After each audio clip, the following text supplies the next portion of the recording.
My experience with the income with USANA is very, very real. I think from the moment we started making checks. And we've been involved for a little bit over 2 years now. And so for now, it's pretty neat that we can build on an income and keep building on it.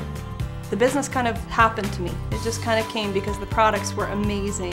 Huwag mo tanungin ako about USANA, kung gagawin mo siya o hindi. Huwag mo i-base kung gagawin mo USANA because kung ano meron ng USANA. Pero dapat tatanungin mo, anong wala ka para gawin mo ang USANA. Pero sabi nga nila, di ba, to see is to believe. So, nakita nila yung pagbabago from yung Billy na wala lang. Ngayon, yung Billy na nakakatulong sa ibang tao. Never kong maisip na I can share or I can give to other people. With USANA, I'm doing it right now. Yun yung maganda.